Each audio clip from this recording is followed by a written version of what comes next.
Well, I'm glad it's about standards and ethics. That's what we're going to talk about. The first years of VR, we all know, has been mainly experimental, and we're just trying to see what the technology would do. And every project came up with its own ethical concept, its own constructs, which is just fine to start out. But now baby's grown up, and VR news is something that it's part of our lives now. And in the next few years, maybe the next 1-2 years, millions of people are going to be forming lifetime beliefs about what VR news is. So it's time for a conversation about VR standards. When you talk about still images, people understand that an image can be the event itself, or it can be an artist's impression of the event, or it can be a commentary. But those things can blend together in a VR presentation. Producers do start with reality, but there's a great temptation to take some artistic license. Some people say the medium requires a certain amount of artistic license. And the sheer immersive power of VR can pull you so far into the scene that you emerge with a strong political or social opinion, probably the one that the producer intended. One of the biggest VR producers makes a point of doing news coverage that leads viewers to take action. Riot says it shows you what's going on in the world and what you can do about it. So that's the first standards question. Will there be a space and a market for objectivity in VR news? Or will VR news production evolve principally into tools of persuasion to get people to donate money, to sign petitions, or to join a cause? My own view is that there's room for all of that, but providers need to be transparent about what they're trying to accomplish.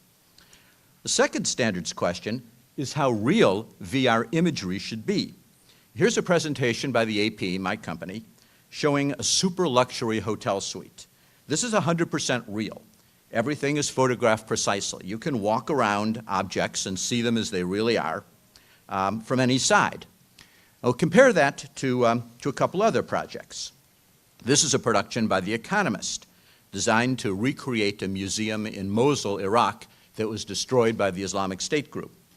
Producers digitally rebuilt the museum, room by room in CGI, and then they filled it with the original art objects. Well, sort of the original art objects. They recreated them in 3D from photos taken over the years by tourists.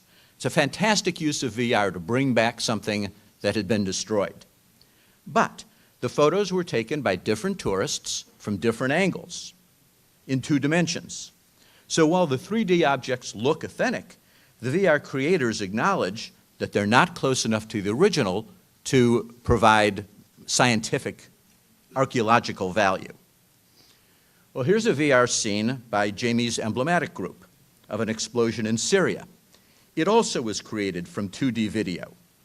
But the other sides of major objects were verified with additional photographs. It wasn't done by guesswork. But in the future, hey, not all producers are likely to be as painstaking as Emblematic. And if some of their imaging is pure guesswork, what do the other side of objects look like? Will they need disclosures? Will they care about disclosures? And what kind of disclosures would they be? Some kind of pre-roll text maybe saying that this work is a recreation based on a true story. Or maybe producers will start to come up with devices other than text for disclosures. Here's that piece we saw yesterday, and again, a bit of it today, recounting the domestic violence incident that ended in a murder-suicide. The producers extensively interviewed witnesses as to who was standing where, even what clothes they were wearing. So that was just as precise as you could possibly make it. But what about, say, the facial expressions? I mean, that's really hard to know from witnesses what everyone's face looked like at the same time.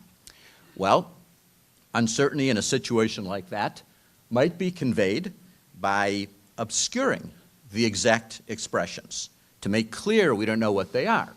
Well, that makes for a crummier experience, no question at all. But, is that one of the trade-offs that we will learn to do for the sake of absolute reality, or conveying that we don't know the absolute reality? Then there's a question of recreating an event that different witnesses saw in different ways. Dan Archer created this VR, retelling the death of Michael Brown in Ferguson, Missouri, from the points of view of several different witnesses. You can use the map in the upper right to walk around through the scene and talk to different witnesses to get different accounts of what happened.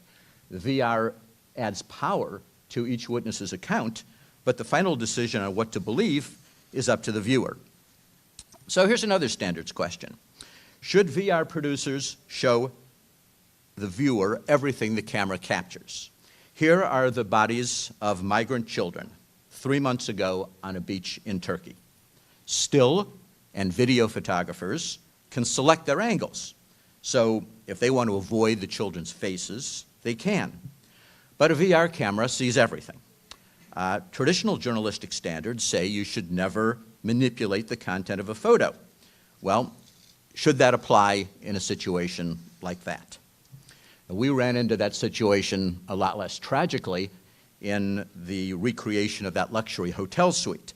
The suite's bathroom had so many mirrors that we couldn't help the VR camera becoming part of the image. Now, someone might argue, well, hey, just take it out electronically. After all, hotel bathrooms don't usually have VR cameras in them. But image integrity is pretty sacred at our organization, so the camera stayed in. And what about inducing trauma with VR? Here's a report done by Animal Equality and Condition 1 about the suffering of pigs in a factory farm. If you're immersed in the slaughterhouse, as this VR lets you be, with all of its sights and all of its sounds around you, can be a pretty scary experience. And someone told me the other day that after watching this production once, she became a vegetarian. And some might have a strong emotional reaction to this look by The Guardian at a solitary confinement cell in an American prison. As you turn around in the VR, you see exactly what the prisoner does. A drab cell, no distractions, where prisoners might be kept alone for days or weeks. So the science of VR on our brains is still very young. We don't know exactly how people can be affected by trauma within VR. But the more we learn, the more we may have to pay attention to warnings that we have to incorporate pre-roll or within VR about where to look, where not to look. There's a question of mobility. A lot of virtual reality is set up so you stand in one place and you look 360 degrees around you, as in this New York Times production on the suffering of refugee children. You can see everything as you turn around in this bombed-out classroom in Ukraine. But you're still rooted to the spot that the producer chose to begin with.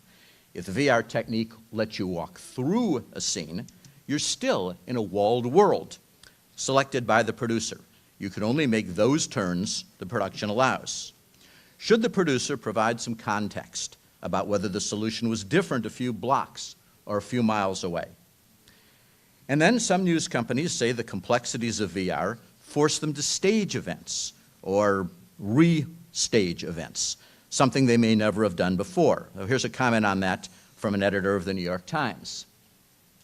Again, it raises the question of what VR is: actual events or their recreation, maybe with a little variation from the original. All of this is not to criticize experimentation in VR journalism these days. There's a lot of brands of journalism, and that may be fine when producers are transparent. But we can only gain, I think, from making sure that the conversation about VR ethics develops as quickly as VR itself.